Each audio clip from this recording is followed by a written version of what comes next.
गीता एक गरीब बुढ़िया थी जो हमेशा देवी माँ की पूजा किया करती थी। गीता के बेटा बहू एक एक्सीडेंट में चल बसे। फिर उसकी पोती उसके पास ही रहने लगी। अब उसकी पोती भी बड़ी हो चुकी थी।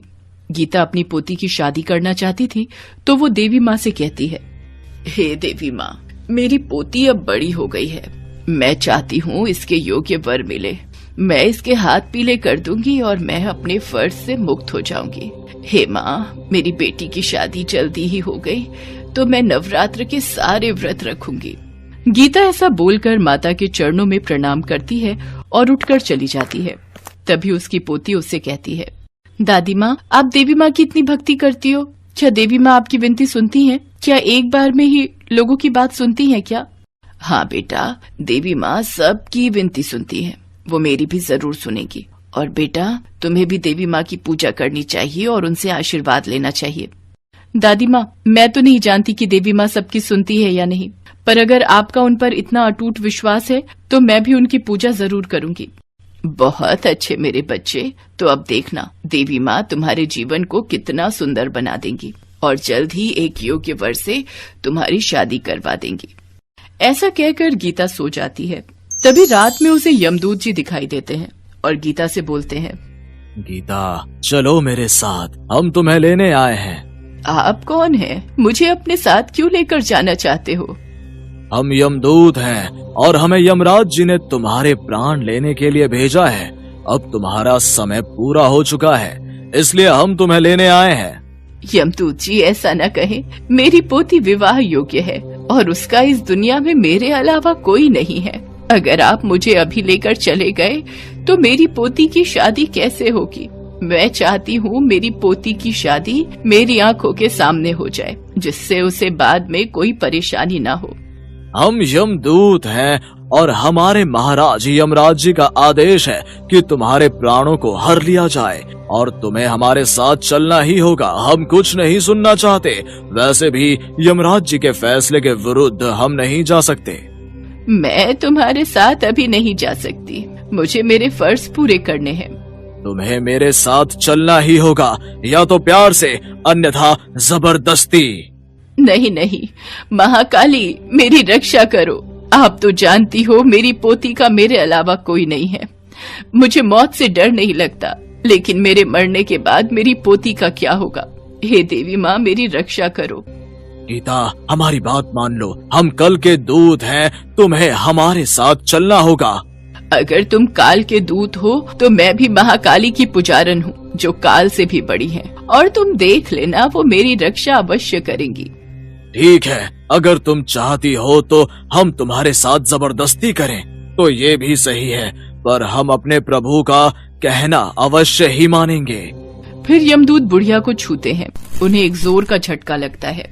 अरे, ये कैसा झटका था? आज तक हमने इतने लोगों के प्राण हरे हैं, लेकिन कभी ऐसा नहीं हुआ। आखिर ये सब कैसे हो रहा है? तभी महाकाली की आवाज यमदूत के कानों में पड़ती है। यमदूत, मैं तुम्हें आदेश देती हूँ कि तुम अभी गीता के प्राणों को नहीं हरोगे। जब मेरा आदेश होगा तब तुम गीता के प्राणों को ले जाना, पर तब तक तुम इसको कोई नुकसान नहीं पहुँचाओगे। तुम कौन हो जो हमें ऐसे आदेश दे रही हो? हम सिर्फ अपने प्रभु यमराज का आदेश मानते हैं, उनके अलावा किसी का नहीं मानते। मैं ही दुर्गा हूँ, मैं ही काली, मैं ही महाकाली हूँ। मैं महाकाल से परे हूँ, मैं ही सर्वप्रथम शक्तिशाली हूँ। ये सुनकर यमदूत समझ जाते हैं और वो हाथ जोड़कर बोलते हैं, मुझे क्षमा करें माता, मैं आपको पहचान नहीं पाया। जय महाकाली। इतना कहकर यमदूत वहाँ से यमराज जी के पास चले जाते हैं। यमदूत, मैंने तुमसे कहा था कि उस बुढ़िया के प्राण लेकर आ जाना, पर तुम तो खाली हाथ ही आ गए। अब तुम अपने प्रभु का आदेश नहीं मानते, तुम उसके प्राण क्यों नहीं लेकर आए? हम गए थे महाराज, पर महाकाली का आदेश था जब तक उस बुढ़िया के प्राणों को न हरे जाए, जब तक महाकाली आदेश न करे। ऐसा कैसे हो सकता है? कोई भी देवी देवता मेरे कार्य के विरुद्ध नहीं जाते, न ही कोई बाधा डालते हैं। तो फिर इस बार महाकाली ऐसा क्यों कर रही है यमदूत? पता नहीं महाराज, लेकिन हम महाकाली के आदेश के विरुद्ध नहीं जा सकते, इसलिए हम वापस आ गए हैं। ठीक है, हम स्वयं ही उस बुढ़िया के प्राण लेने जाते हैं। देखते हैं महाकाली हमें कैसे रोकती हैं। फिर यमराज बुढ़िया के घर पहुंच जाते हैं और उसके प्राणों को हरने की कोशिश करते हैं, लेकिन जैसे ही वो बुढ़िया के शरीर को छूते हैं तो यमराज के शरीर में कंपन आ जाती है, जिस कारण यमराज क्रोधित होकर कहते हैं, किस शक्ति का इतना साहस है जो मुझे इसके प्राण लेने से रोक रहा है? सामने आओ, जो भी मेरे कार्य में बाधा बन रहा है अंजाम सही नहीं होगा। हे यमदेव, आप भूल रहे हो कि मैंने आपके यमदूत को कहा था, जब तक मेरा आदेश ना हो आप इस बुढ़िया के प्राण नहीं हरोगे। पर महाकाली, ये होनी है, ये तो होकर ही रहेगी। इसे तो कोई नहीं टाल सकता। इसे ना तो आप टाल सकती हैं, ना तो मैं। यही विधि का विधान है। फिर यमराज बुढ़िया के दोबारा प्राण छीनने की कोशिश करते हैं तो महाकाली गुस्से में आ जाती हैं और यमराज जी के शरीर को बहुत छोटा बना देती हैं। ये देखकर यमराज जी बहुत घबरा जाते हैं और गायब होकर ब्रह्मदेव के पास पहुंचते हैं और बीती हुई घटना ब्रह्मदेव को बताते हैं। आप जानते हैं माँ दुर्गा समस्त शक्ति है और समस्त शक्ति की संरचना भी वही है। अगर आपको पहले की तरह होना है और महाकाली के इस बंधन से मुक्ति पानी है तो आपको माँ दुर्गा का ध्यान करना होगा। वही आपको इससे मुक्ति करा सकती हैं। ठीक है ब्रह्मा जी, आप जैसा कहेंगे हम वैसा ही करेंगे। हम दुर्गा माता का ध्यान करेंगे और उनको प्रसन्न करेंगे। यमराज जी, कल से नवरात्रि शुरू होने वाले हैं। देवी माँ को खुश करने के लिए ये 9 दिन बहुत महत्वपूर्ण है। आप माँ दुर्गा का 9 रूपों की आराधना करो। माँ आपके कष्टों का निवारण अवश्य करेंगी। फिर यमराज जी माँ दुर्गा के नवरात्रों को रखना शुरू करते हैं।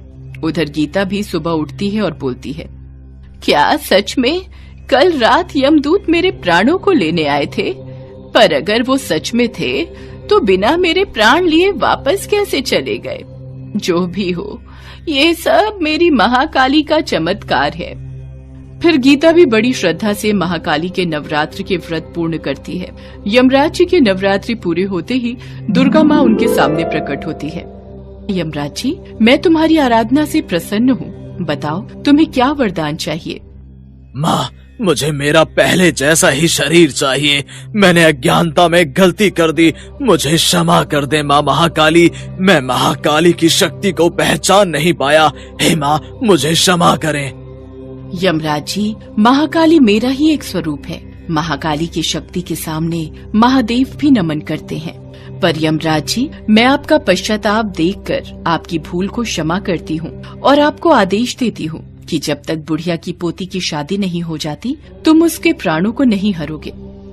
फिर महाकाली माँ दुर्गा की बात मानकर यमराज जी को पहले जैसा बना देती है।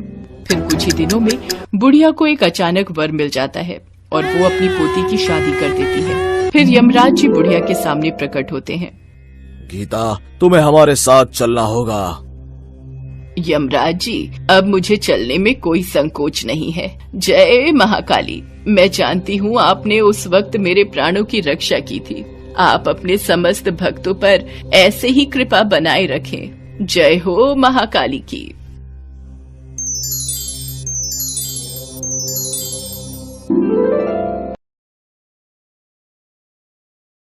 दीनानाथ हाथ रिक्शा चलाता था। सुबह से रात तक वो लोगों को उनकी मंजिल पर पहुंचाता और उससे जो पैसे मिलते उसी से उसका और उसकी गर्भवती पत्नी विमला का गुजारा चलता था।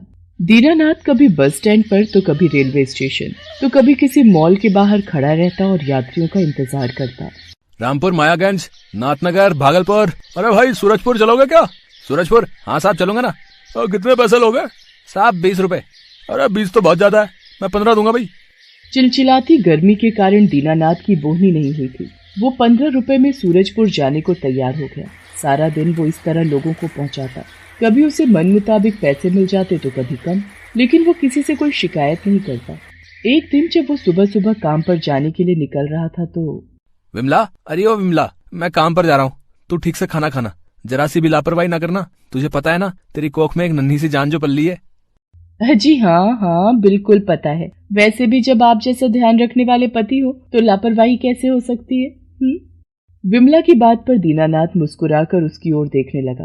फिर वो काम पर चला गया। उस दिन भी भयंकर गर्मी थी। पारा 44 डिग्री के पार पहुंच गया था। संयोग से उस दिन भी गर्मी के कारण उसकी बोहनी नहीं हुई थी और दोपहर के बाद जब उसके रिक्शे पर एक पैसेंजर बैठा तो वो बहुत खुश हुआ, क्योंकि उसे पता था कि उस समय उसे पैसों की कितनी जरूरत है। भगवान का लाख लाख शुक्रिया, एक पैसेंजर तो मिला। दीनानाथ उस पैसेंजर को उसकी मंजिल पर पहुंचाने के लिए चल पड़ा, लेकिन आधी दूरी पर जाने के बाद उसे चक्कर आने लगा और वो सड़क पर गिर पड़ा। उसे रास्ते में लकवे का अटैक आ गया। उसके हाथ पैर ने काम करना बंद कर दिया और उसका मुंह भी टेढ़ा हो गया। किसी तरह उसके कुछ दोस्तों ने उसे अस्पताल पहुंचाया। विमला भी भागी भागी अस्पताल पहुंची। देखना विमल, क्या हो गया? मेरे हाथ पैर काम नहीं कर रहे यार भाई, मैं तुमसे ठीक से बात भी नहीं कर पा रहा हूँ। अब बता कैसे चलेगा हमारा जीवन, क्या होगा हमारे आने वाले बच्चे का भाई? विमला क्या जवाब देती अपने पति के सवालों का। कुछ दिनों बाद वो अस्पताल से घर आ गया, लेकिन वो सवाल अब भी सवाल ही बना हुआ था कि अब घर कैसे चलेगा। 2 दिनों से उसके घर में अन्न का एक दाना भी नहीं था। वो बेचारा इतना असहाय था कि बिस्तर पर पड़े पड़े रोता रहता। अरे आप रोते क्यों हैं? दुख दिया है भगवान ने तो वो इससे निकालेगा भी। आप चिंता न करें, मैं चलाऊंगी रिक्शा, मैं करूंगी काम, फिर से सारी चीजें ठीक हो जाएंगी। तू, अरे ऐसी हालत में तू कैसे काम करेगी? हे भगवान, ये किस संकट में आपने हमें डाल दिया? आप चिंता नहीं करें, संकट है तो संकट टलेगा भी। मैं करूंगी काम। आज तक आपने किया है ना, आपने रखा है ना मेरा ध्यान, अब मेरी बारी है। गर्भवती विमला रिक्शा चलाने लगी। शरीर को जला देने वाली भीषण गर्मी में वो रिक्शा चलाती और लोगों को एक जगह से दूसरी जगह पर पहुंचाती। हालांकि कुछ लोग उसके रिक्शे में बैठने से कतराते और कुछ आसानी से बैठ जाते। अरे तू चला लेगी ना रिक्शा, है? हाँ साहब, क्यों नहीं चलाऊंगी, ये मेरा काम है, यही रोटी है मेरी। पसीने से लथपथ और एक मासूम जिंदगी को अपने पेट में लिए विमला अपने परिवार की गाड़ी किसी तरह खींच रही थी। लेकिन अभी तो उसके जीवन में एक और तूफान आने वाला था। यमलोक में यमराज अपने यमदूतों से उसके पति दीनानाथ को लाने की बातें कर रहे थे। यमदूतों, बहुत दिन हो गए मैं पृथ्वी लोक नहीं गया हूँ, इसलिए इस बार इस व्यक्ति को लाने मैं स्वयं जाऊंगा और पृथ्वी लोक का थोड़ा भ्रमण भी कर लूंगा। यमराज ने एक बुजुर्ग व्यक्ति का वेश बनाया और पृथ्वी लोक पर पहुंच गए। पृथ्वी लोक धीरे धीरे कितना बदल गया है, कितने वाहन हो गए हैं सड़क पर। क्यों ना मैं भी कोई वाहन ले लूं और थोड़ा भ्रमण कर लूं। तभी यमराज की नजर विमला पर गई, जो रिक्शे के पास खड़ी होकर यात्रियों को बुला रही थी। रामपुर, मायागंज, नाथनगर, भागलपुर। देखो, हम इस शहर में नए हैं तो हमें यहाँ के इलाके का पता नहीं है। क्या तुम मुझे इस शहर का भ्रमण करवा दोगी? जी बाबा, आइए बैठिए मेरे रिक्शे में। उस भीषण गर्मी में विमला यमराज को अपने रिक्शे में बिठाए शहर घुमाती रही। फिर अचानक यमराज को ध्यान आया कि शहर घूमने में बहुत सारा समय बीत गया है। अब उन्हें दीनानाथ के घर उसके प्राण हरने के लिए जाना होगा। इस बच्ची ने हमें बहुत देर घुमाया, इसी से मैं उस दीनानाथ के मोहल्ले का पता पूछ लेता हूँ। यमराज ने विमला से दीनानाथ के मोहल्ले का पता पूछा। अरे, मैं उसी मोहल्ले में रहती हूँ, चलिए ना आपको छोड़ देती हूँ। नहीं, अब हम स्वयं चले जाएंगे। यमराज विमला के रिक्शे से उतर गए और जाने लगे तो विमला ने उनसे पैसे मांगे। पैसे? वो क्या होते हैं? मेरे पास तो पैसे नहीं हैं। क्या रिक्शे में सवारी करने के पैसे लगते हैं? लेकिन मेरे पास सचमुच कुछ भी नहीं है। ये बात सुनकर विमला थोड़ा चौंक गई। वो तो इसी आस में उस बूढ़े व्यक्ति को घुमा रही थी कि उसे कुछ पैसे मिलेंगे, लेकिन उसके पास तो पैसे थे ही नहीं। कोई बात नहीं बाबा, पैसे नहीं है तो क्या कर सकते हैं, आप कहिए तो मैं पते तक आपको छोड़ दूं जहां आपको जाना है। अरे नहीं नहीं, मैंने कहा ना, मैं स्वयं चला जाऊंगा। तुम्हारा बहुत बहुत धन्यवाद। यमराज पैदल ही दीनानाथ के मोहल्ले की ओर निकल पड़े। वो चलते रहे, लेकिन उन्हें दीनानाथ का घर नहीं दिखा। गर्मी के कारण उन्हें प्यास भी बहुत लग रही थी। उनका गला सूखा जा रहा था। ओह, कितनी प्यास लग रही है, मेरा गला सूखा जा रहा है। तभी उनकी नजर एक पानी की बोतल बेचने वाली पर गई। उनका मन पानी पीने का कर रहा था, लेकिन उनके पास तो पानी खरीदने के लिए पैसे ही नहीं थे। तभी उन्हें विमला फिर से दिखाई दी, जो उसी तरफ रिक्शा लेकर आ रही थी। उस परेशान बूढ़े व्यक्ति को फिर से देखकर विमला उसके पास गई और कहा, क्या हुआ बाबा, क्या आप उस पते तक नहीं पहुंच पाए? चलिए ना, मैं आपको छोड़ देती हूँ। नहीं बेटी, मैं चला जाऊंगा, लेकिन मुझे जोरों की प्यास लगी है। क्या तुम मुझे पानी पिला दोगी? क्योंकि मेरे पास तो पैसे नहीं हैं। अरे क्यों नहीं। विमला की कमाई उस दिन सिर्फ 12 रुपए ही हुई थी। उसने उन 12 रुपयों से पानी की बोतल खरीदकर यमराज के वेश में उस बूढ़े आदमी को दे दी। यमराज विमला के प्रेम और दया से भरे हृदय को देखकर बहुत खुश हुए और कहा, बेटी, तुम्हारा दिल दया से भरा हुआ है। मेरे पास रुपए तो नहीं है, लेकिन आशीर्वाद है। मैं तुम्हें सदा सुहागिन रहने का आशीर्वाद देता हूँ। उसके बाद यमराज दीनानाथ के घर उसके प्राण हरने के लिए पहुंच गए, और जैसे ही वो उसके प्राण हरने लगे तो विमला वहां आ गई। उन्होंने उस बूढ़े इंसान को यमराज के वेश में देखा तो, बाबा आप कौन हैं और ये क्या कर रहे हैं आप? मैं यमराज हूँ बेटी, इसके प्राण हरने आया हूँ। ये आप क्या कह रहे हैं बाबा? अभी अभी आपने मुझे सदा सुहागन रहने का आशीर्वाद दिया और अभी मेरे पति को मार रहे हैं आप? ये तुम्हारे पति हैं? हाँ बाबा। यमराज ने अपनी आंखें बंद की तो उन्हें सारी सच्चाई का पता लग गया। यमराज धर्म संकट में फंस चुके थे। एक तरफ उन्हें दीनानाथ के प्राण हरने थे और एक तरफ उसकी पत्नी को उन्होंने सदा सुहागन रहने का वरदान दिया था। विमला की दया से भरे हृदय ने उनका मन भी तो मोह लिया था। बेटी, मेरा आशीर्वाद व्यर्थ नहीं जाएगा। तुम्हारे पति को कुछ नहीं होगा। तुम्हारे प्रेम से भरे हृदय, दूसरों की मदद करने की चाह ने असंभव को भी संभव कर दिखाया है। मैं इसके प्राण नहीं हरूंगा, और हाँ, मैं तुम्हारे पति को अभी के अभी स्वस्थ होने का आशीर्वाद भी देता हूँ। उसके बाद यमराज ने दीनानाथ को पूरी तरह स्वस्थ कर दिया और उसे ढेर सारा आशीर्वाद दिया और उनका घर धन धान्य से भी भर दिया। फिर वे यमलोक को प्रस्थान कर गए। ये देखकर विमला और दीनानाथ दोनों की आंखों में आंसू थे और वे बार बार यमराज को धन्यवाद कर रहे थे।